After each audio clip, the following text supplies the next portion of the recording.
March 10th, we are marching right through this month. Let's take a look at what rates are doing today. Let's get things started. How's everybody doing today?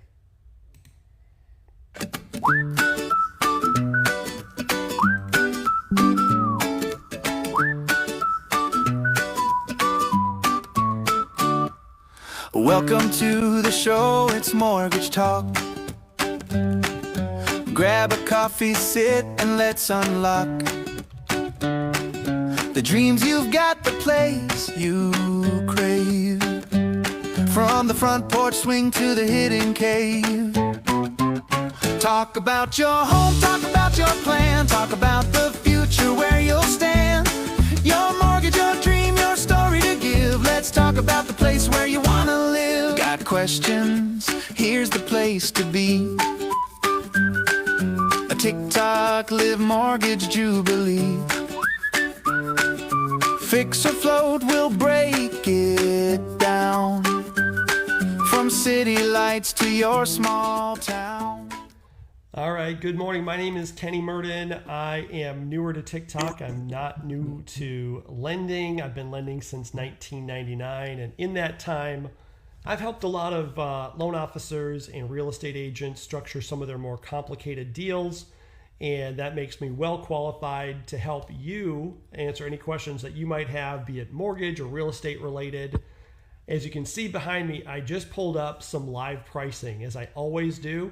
So the scenario that I pull up is right here in Texas, a 680 credit score, FHA, buying a $400,000 house with 3.5% down. What do interest rates look like for that situation right now? The reason why I do that is because I want to see how rates moved from yesterday to today, and we can talk a little bit more about how that is going to be affecting all of us here very soon. But here it looks like we're seeing some good movement. So I'm going to move this rate to 5.25. I'm just guessing here because yesterday we were a little bit higher. And let's see, yes, 5.25. We can get below a half of a point. What is a point? A point is 1% of the loan amount. So 1% of 400,000 would be $4,000. Half of that would be $2,000 to get a 5.25 interest rate FHA. And that is with multiple lenders, as we see here behind me. We got the slow-mo people on the top there, but once we get down to about this one right here is pretty fast. The one right below them is also fast. So the two things I'm gonna be looking at is get you the best deal, but also get you to the dang closing table on time. We don't want any delays. So with that, feel free to ask any questions that you have. Also, this morning we have a special guest here because I want you guys to be, get a whole bunch of information that's real estate related or real estate adjacent. If I can help you guys know a little bit more about the process, then that's what we're going to do. And we're going to have somebody who specializes in insurance, homeowners insurance, and also auto, if you have questions about any of that. Ladies and gentlemen, this is Avery with, Goosehead Insurance? Good morning, Avery. Yes, good morning, Kenny. Yes, Goosehead Insurance. So I'm a broker, and that just means that I can shop over 40 different companies for anybody. So I shop the market, and I'm so glad to be here. Thank you for inviting me onto this live. Absolutely. And Catherine, I might be able to bring you up in a little bit, but right now I just wanted to have a conversation with Avery here, and she'll be able to help anybody know a little bit more about the coverages, like what coverages are you seeing people need, what they might not have it, or do you have any recent stories about saving people a little extra cash on, I know for me on the mortgage side, if you save them $1, that's $1 that's reduced off of their payment. Oh yeah, of course.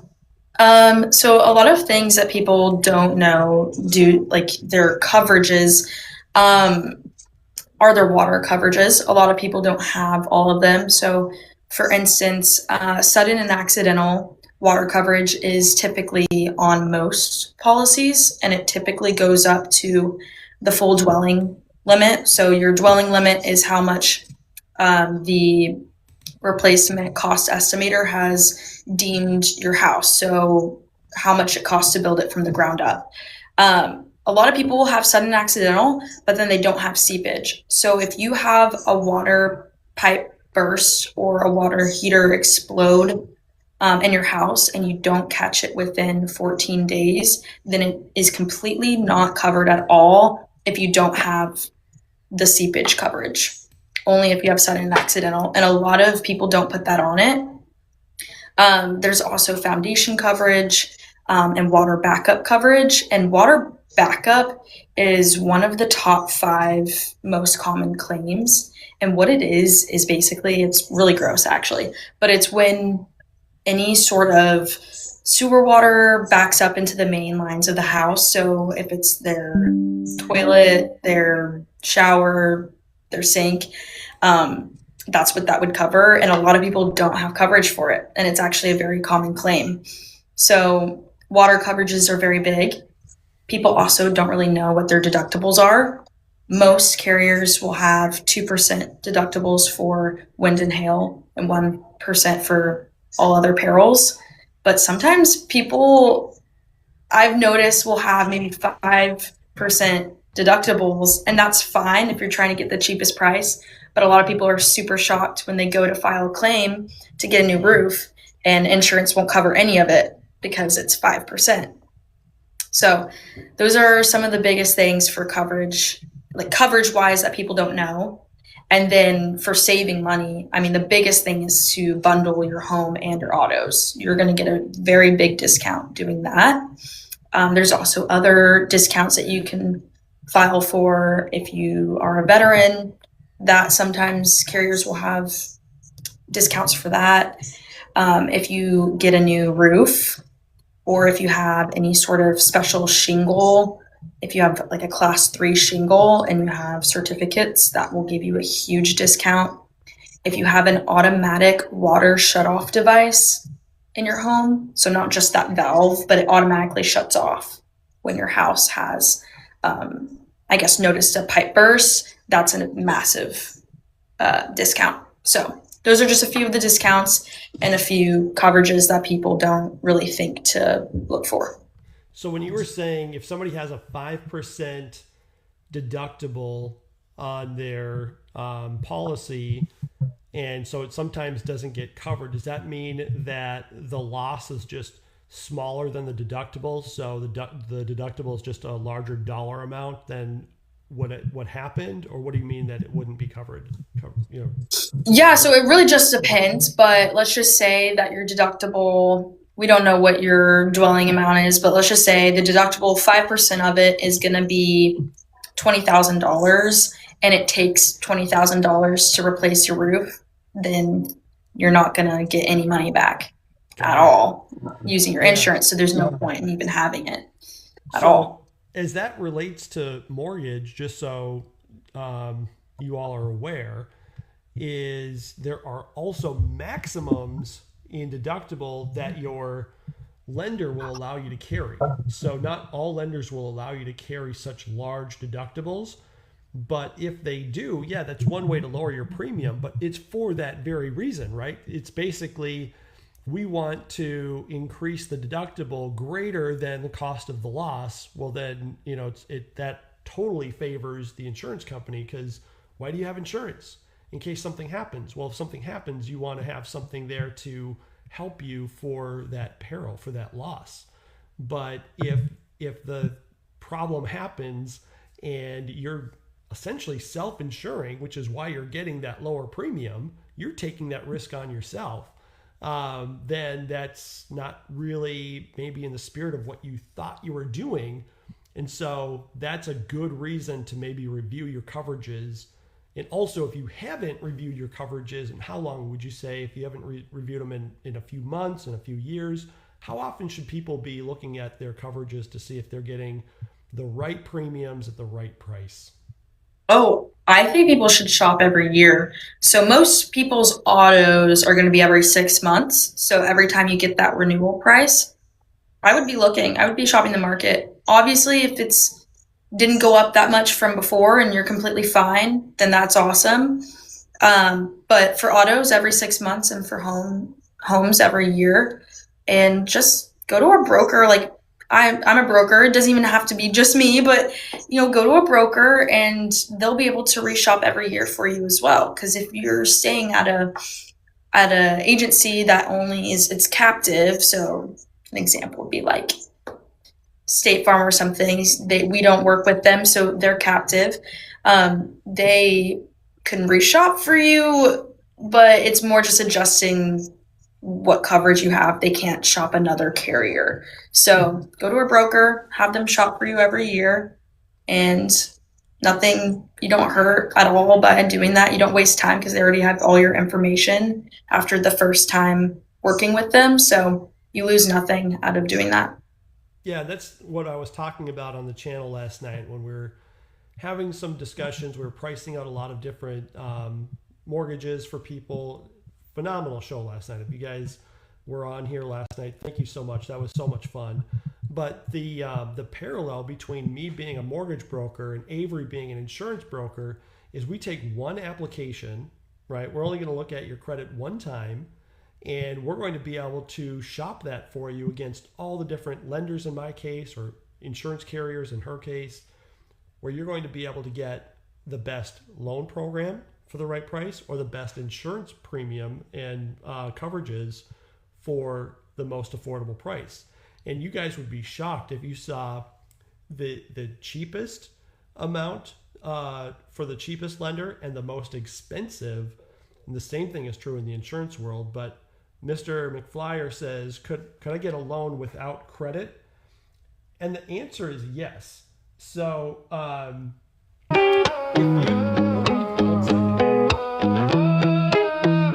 The market's moving, the rates alive. We're helping you through the 9 to 5. From application. Music break.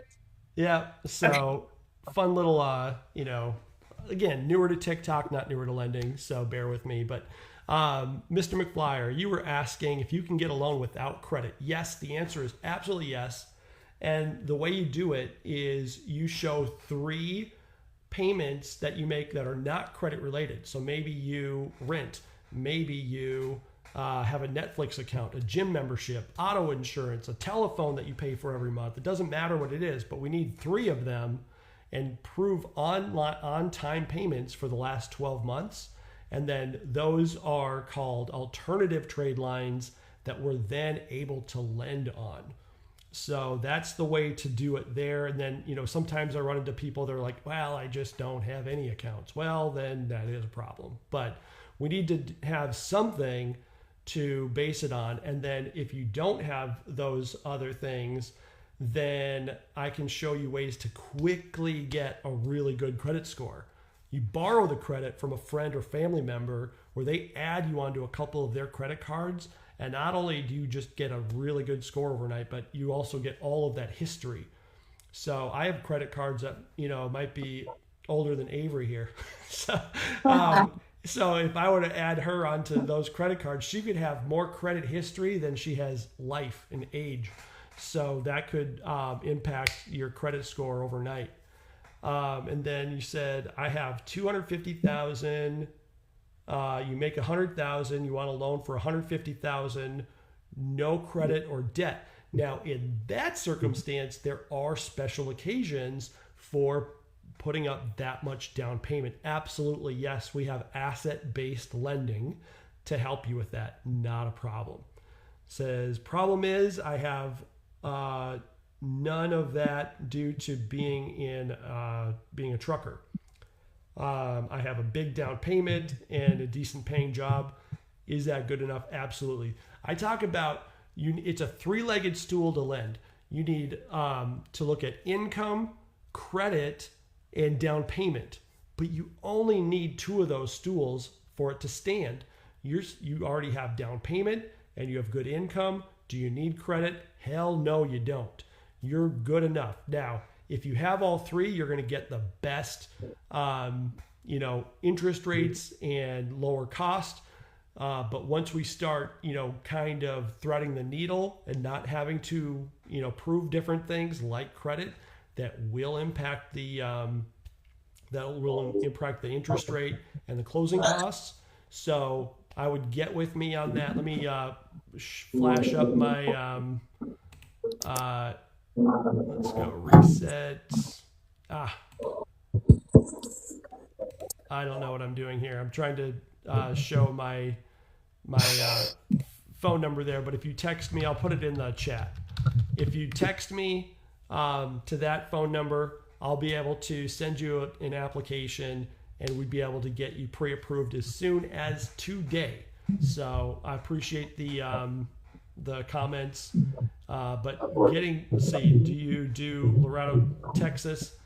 Absolutely. I do the entire state of Texas. I actually have partners across the entire country. I don't care where you're looking at this from, coast to coast, from sea to shining sea. I can help you with a mortgage. Absolutely, yes.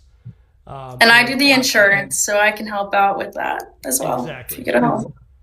So for the homeowner's insurance, and if you have an auto, you can combine those and save. Avery can help you out with that as well. Avery, if he doesn't have credit, how does that impact his insurance quotes? So we do just a soft pull. We don't do a hard pull. And it's actually nothing that I necessarily control or can see.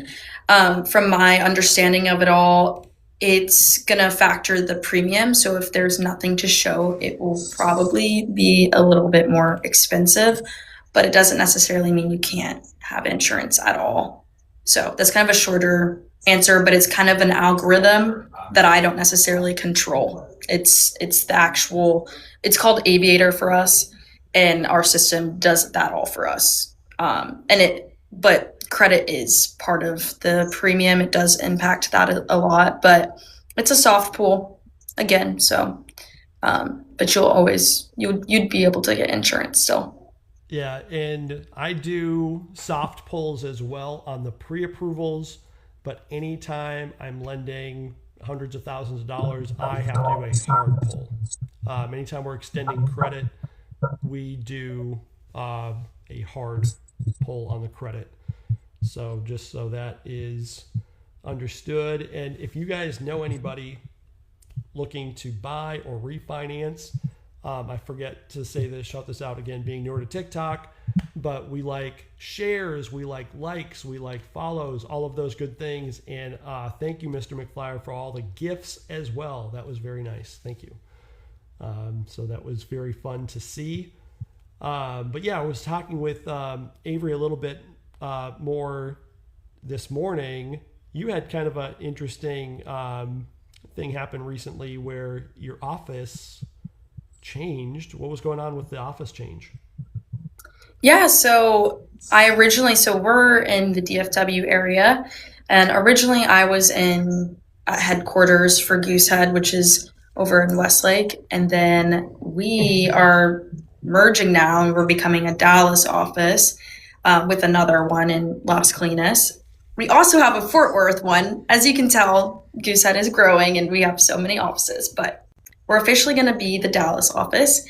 So now I'm here in the Dallas, technically, location, and it's my first time here. So it was kind of crazy getting in, trying to find everything, but it was kind of funny because the headquarters is very female heavy, and the one here in the Dallas location is very male heavy. So I was just telling Kenny all the differences between being a part of the more female versus male. So walking in, I automatically see a cup on the ground with a golf ball in the middle of it, and someone has like a little putt-putt golf club, and there was a soccer ball on the ground, and they're blaring 80s rock music. And as I was walking into this office, you can't really see where I am, but in this office, there was a punching bag with boxing gloves, and it's just a completely different vibe, which is just kind of funny, the So difference between guys and girls. when you say 80s rock,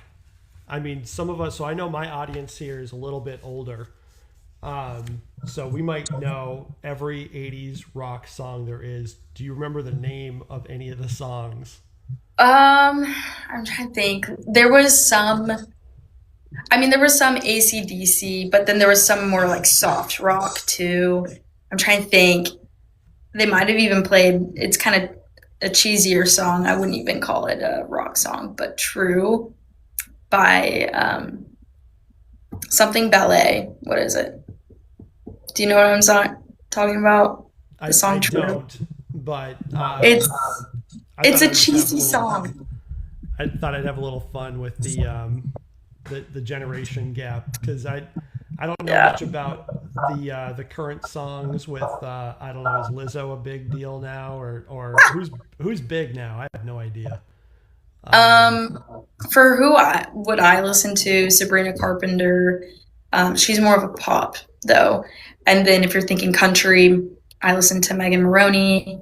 Um, I mean, I personally, I wouldn't necessarily say he's grown in popularity. He's been popular for a while, but I love Chris Stapleton. oh, sure. He's one of my favorites. I'm trying to think of really popular.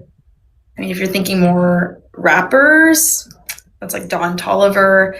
That was another thing. There was a rap song, and I literally laughed out loud because I'm thinking, where am I? this is not this is not the Barbie dream house I'm used to. Yeah. So So back in the call center days for me, we definitely uh, got into, I would call it bro culture, where we had all the fun little basketball hoops and the different uh, I don't know.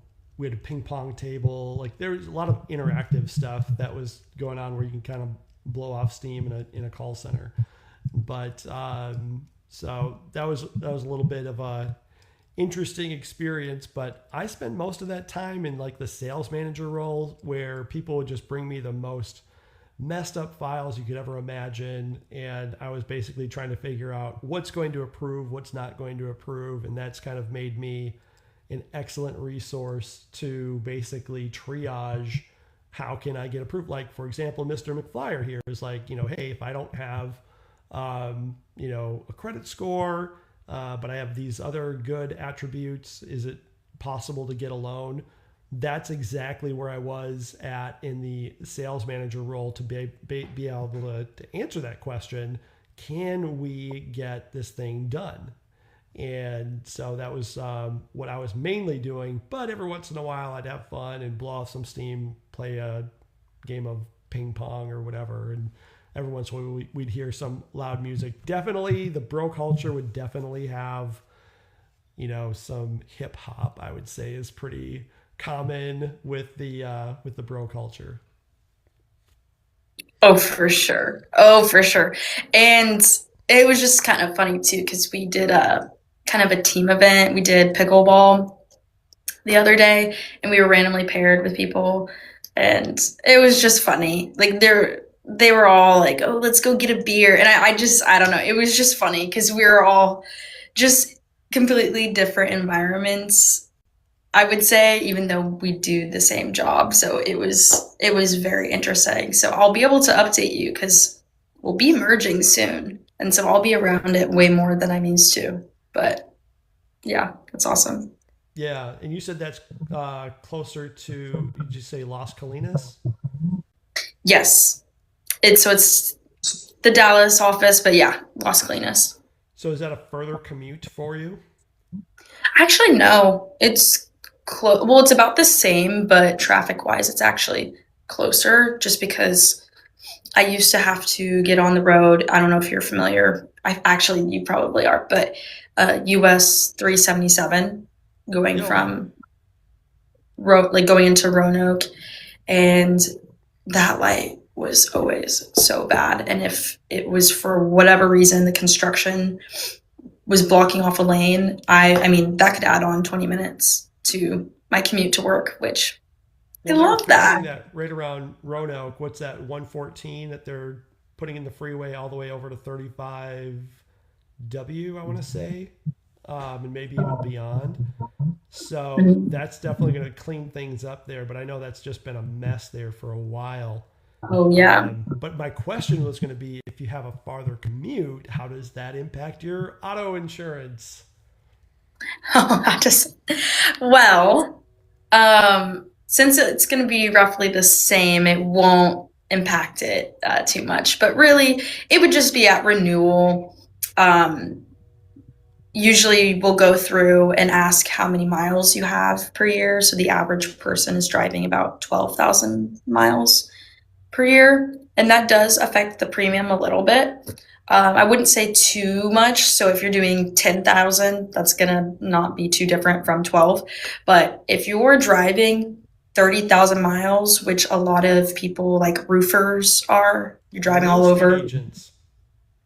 Yeah, real estate agents, anybody who's driving super far around the metroplex, and that's literally their job. They don't necessarily have a office. They're just kind of driving everywhere.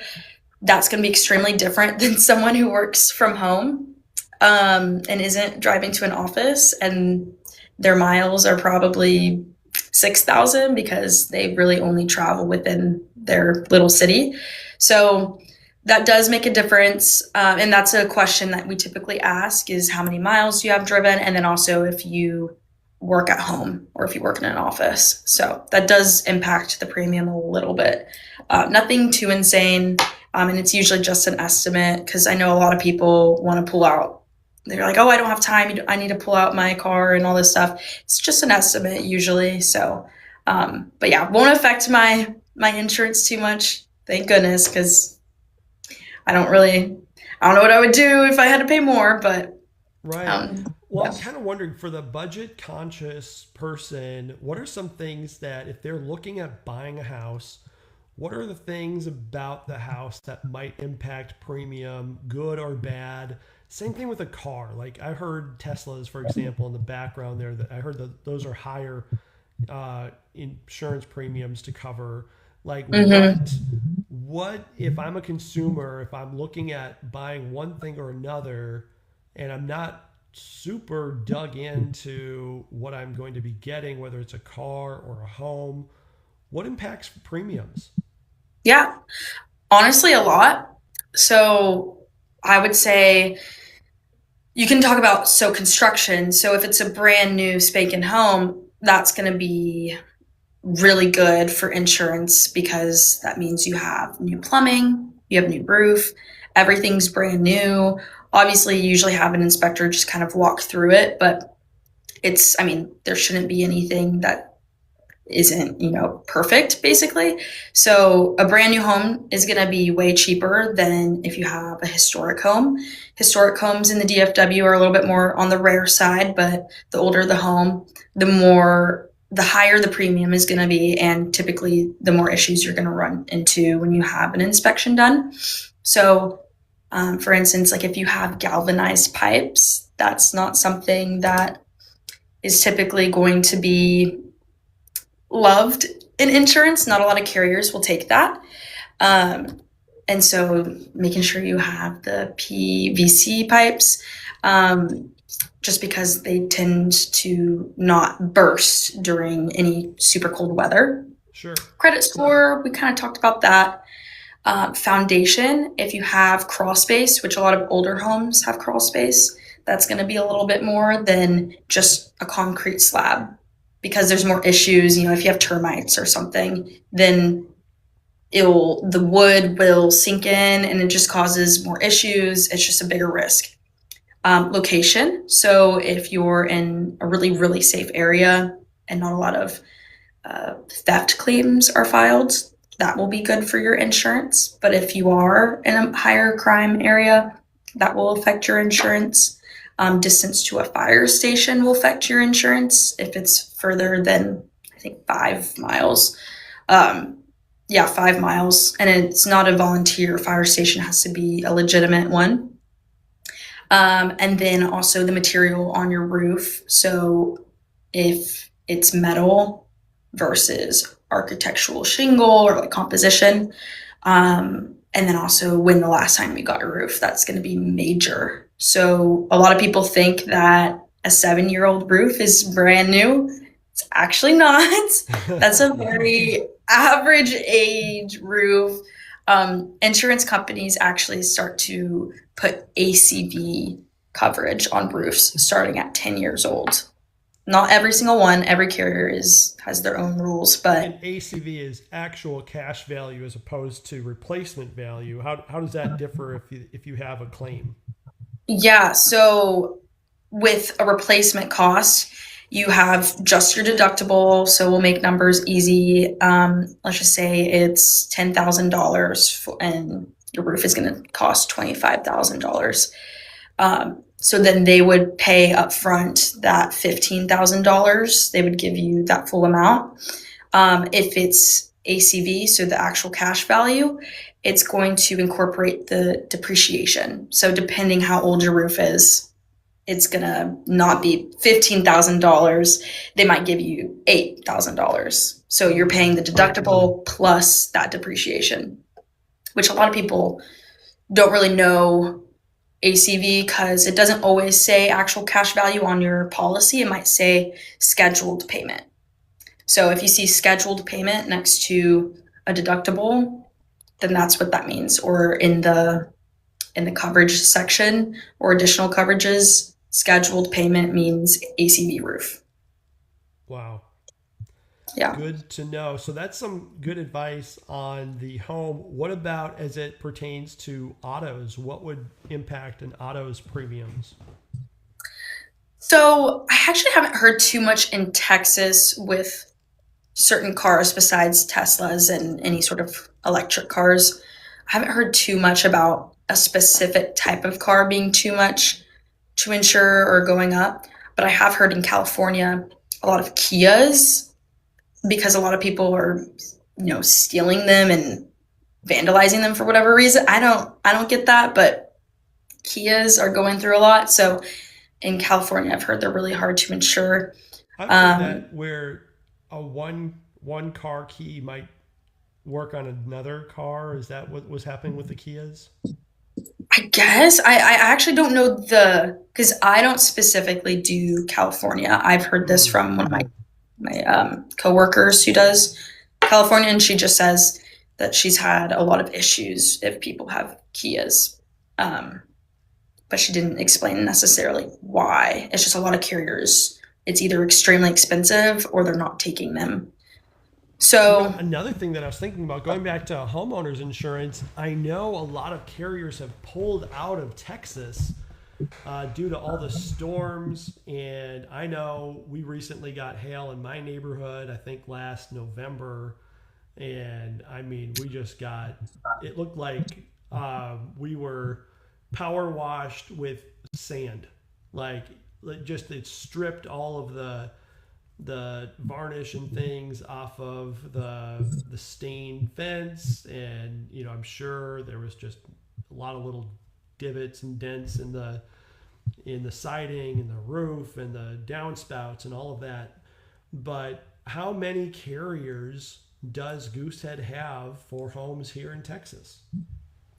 so we have 40 different carriers that we use in Texas. So some of them are going to be more name brand that people are going to recognize. So we do Allstate, Travelers, Mercury. That one might be a little bit smaller for some people.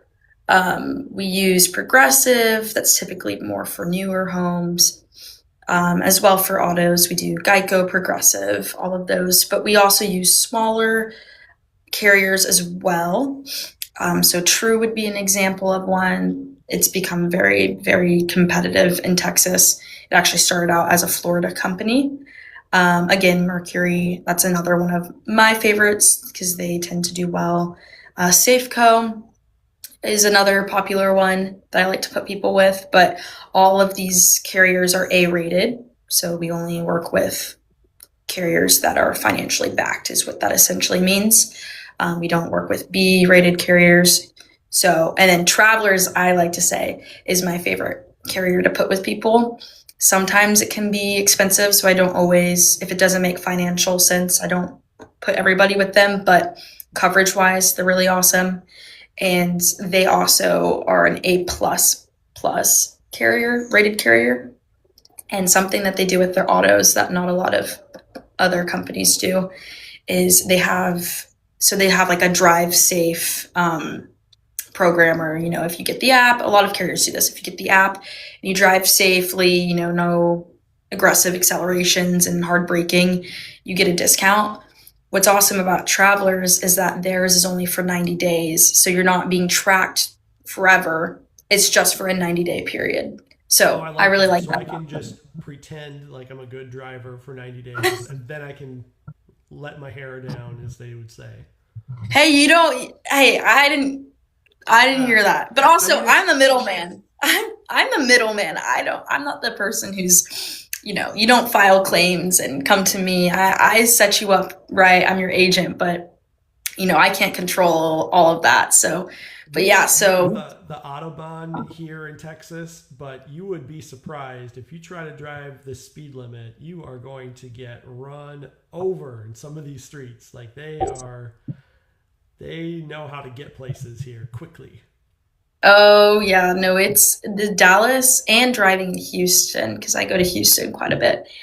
Um, Both Dallas and Houston are terrible, especially during 5 o'clock traffic. So I can assure you. I've only been through Houston a couple of times, and it was my impression that it's worse. What do you think? Yeah, I mean, I'm a little biased because I love Dallas. Um, and I feel like I've done it so much so that it is more familiar. I'm more familiar with the roads. But yeah, with Houston, I think a lot of people just, I don't know, people just, they don't have the Southern charm. And I'm sorry if there's any Houston people out there, but not letting people over tends to happen to me a lot, or I see it happen a lot. So yeah, I would say Yeah, I was Houston's first. Yeah, I was definitely getting a different vibe in Houston where, yeah, just less considerate. And that's a statement because they are not considerate in DFW either by any means. Yeah. Oh my goodness. Oh Um, yeah. I the try to only, be. yeah, the only place that I've seen it a little worse, I would say, is Kansas City, where when I Oh drive really? up and down, because I'm from Minnesota, been living in Texas for almost 6 years now, and every once in a while I'll make the drive up and down 35, and boy, oh boy, you better wear a helmet if you're going to go through Kansas City, or just take the extra half hour to drive around it, because yikes. Yeah, no, I always try to let people in and I'll, you know, or I'll try to wave at people if they do let me in, but a lot of people don't do that. A lot of people don't wave when I do a good deed. And I sit there and I'm just kind of like, I could have not let you in and I was nice and you didn't even acknowledge it. Whatever. That's Yeah, fine. I would That's say fine. be polite. You know, when they say an armed society is a polite society or something like that. And Yeah, I've heard that. I definitely know that everybody down here has has a reason to be polite to them. So yikes! Oh, for sure. I For am sure. on my best behavior when I'm just glad I don't drive often. I should probably get a huge discount for just not driving very often. Honestly, I mean, yeah, because that kind of goes towards your miles. So if you're not driving very often, then I would put 6,000 miles and then you would get a little bit of a discount for that. But Is that tracked in the 90 days? When you're talking about travelers, they look at you for 90 days. Do they look at how often you're driving and do the yeah, math on it? yeah, they'll look at how often you're driving, if you speed, if you're, they call it distracted driving. So I guess if you're swerving or if you're picking up your phone, um, or hard braking, aggressive acceleration, that sort of thing. It's honestly not bad. I pretty much recommend it. I know a lot of people are weird about it, but it really does. Like I do it, and I would not say I'm the best driver in the world, and it saved me money and everybody else in my family money as well. But but then not to shout out to Taylor, not to say anything about her, but she's my homegirl, she's my best friend, but I would not recommend her to get on the drive safe. It might actually make her insurance more expensive. So, but I would say for most people, it helps. I will say that I do have the little tracker in my car, and I pay it no mind. I drive, I like to say, efficiently. I've never been in an at fault accident. And I go, I would say, I don't know, 80 and a 70, something like that. And, so I get where I'm going pretty quickly, and I might corner a little bit too hard sometimes. I might brake a little bit too hard sometimes. I might accelerate too fast sometimes. And I think I get a pretty good discount for having the tracker in the car. So I don't know. I'm not, I was at first, I was a little bit kind of thinking, I know I drive aggressive. So maybe I need that to have the tracker in the car. But I think even with I like to call it efficient driving, but if it's aggressive driving, sure, why not? But even with being very efficient, getting to where I'm getting, I think I still get a discount for that. I appreciate the likes, Alex and Ruth. What's up? Thank you. I'm completely stealing that. If someone tells me, or I'm going to be on the phone with someone and I'm going to say, well, if you're an efficient driver, then you're good. But if you're an aggressive driver, I don't know if I'd recommend that. Yeah, my goal is that everybody gets to where they're going as quickly and as safely as possible. And so if we're doing that little standoff at a four-way intersection where they're going to wave at me and I'm going to wave at them, no, I know if they're on my left, it's my right of way and I'm going. But if it's their right of way and they're confused, I'm also going. So, and that's one way. Yeah. that's a one way for sure. Yeah. So. Well, awesome. Oh wait, you want to go? Oh, just definitely not waiting longer than a split second. I'm not going to sit there and do the stupid stare off. Oh yeah, no.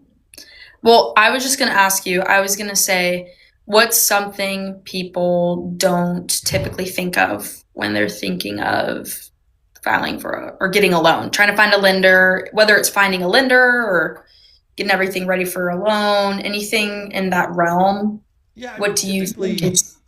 Typically, the way it works is people aren't looking for a loan, they're looking for a home. And so most people will start the process by going to a website like Realtor.com, like Zillow, like Trulia, wherever they like to home shop.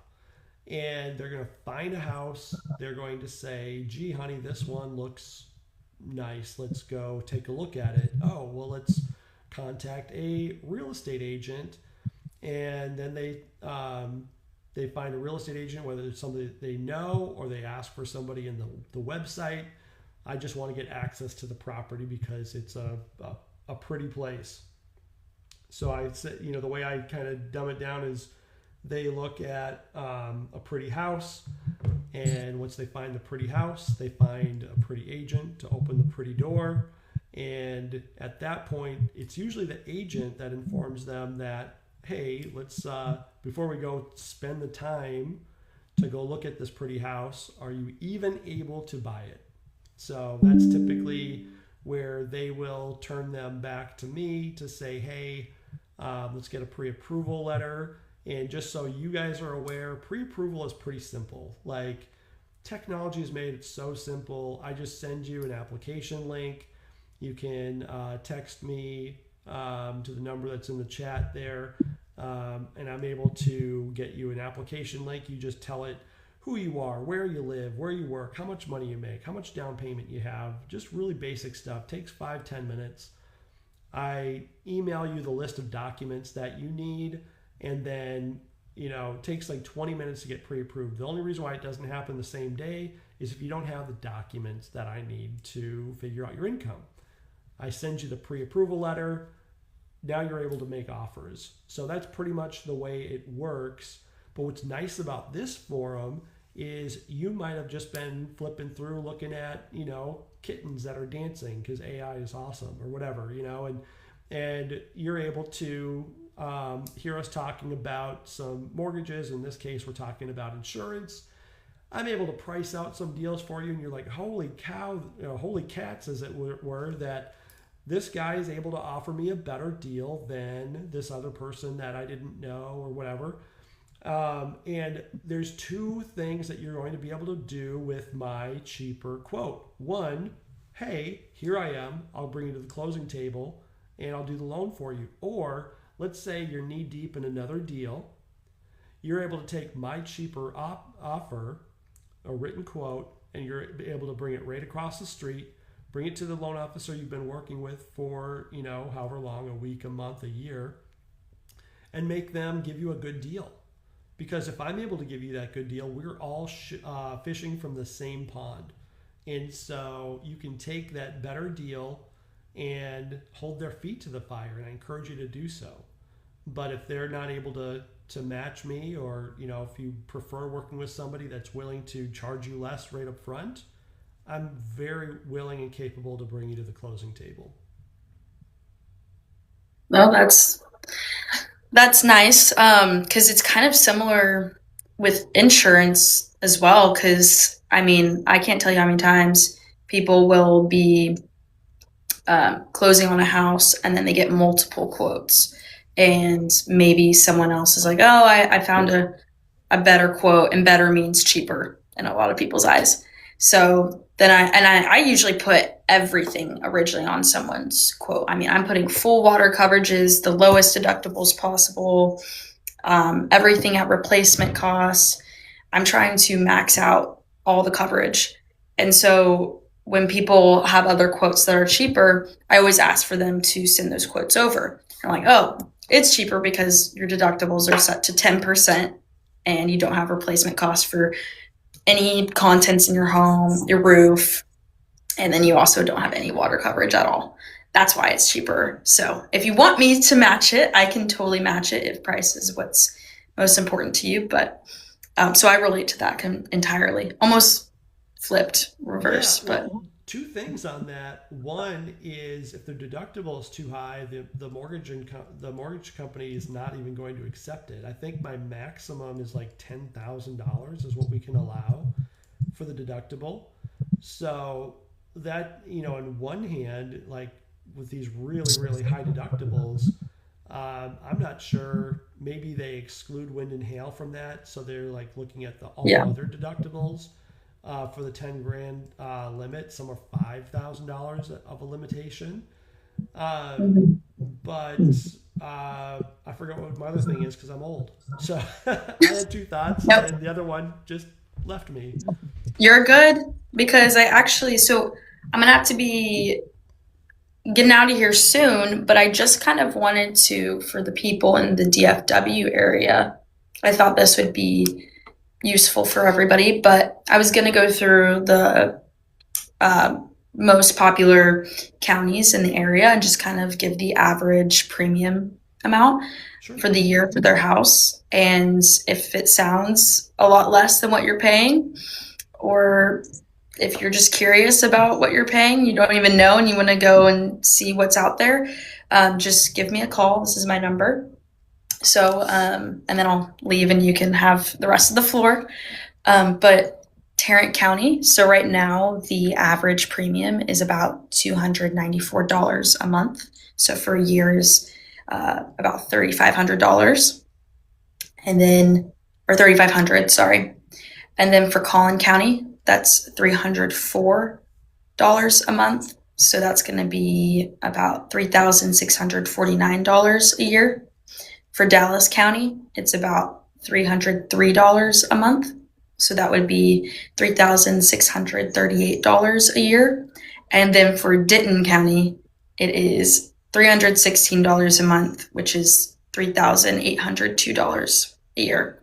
And the last thing I just would like to, I guess, point out about that is that Denton County, which is where we're from, is extremely expensive when it comes to insurance because for whatever reason, the hail loves us. The wind patterns or something loves to come to us, and a lot of claims are filed. So just keep that in mind. And if your insurance is significantly above the average and you feel like you have roughly an average home, then reach out to me up here. And yeah, that's all I have to say, unless you have anything else. No, I appreciate it. I definitely will say, coming from the north, we had hailstorms up in Minnesota for sure, but the ones down here, these are storms with a little bit more of an attitude problem. And I have seen softball-sized hail fall from the sky and drop and explode on the ground like bombs. I was wondering why everybody was trying to park underneath like these canopies and things, and then luckily I got fit under one at a gas station when all hell broke loose. So I have definitely seen some destruction here like I had never seen. But and those make for viral videos. So being on TikTok, next time I'll get my camera out and give you guys all a good show. So I'm ready for it. I just posted on my Instagram, and I can comment it below, but I just posted from 2 years ago. There was a hailstorm, and I posted it literally I want to say golf ball size hail just smashed through my back window to my car. And I had zero glass deductibles. So I didn't have to pay a single thing, but which is completely nice. So if it's a little bit more expensive, but this is what I'm saying when you pay, like when you buy insurance and you actually use it for the coverage and not just because you have to, you do reap the benefits of it sometimes. So I didn't have to pay a single thing when it happened, and that was awesome. So, but it completely shattered my entire back window for my car. And you got to go viral off of it. So that's that's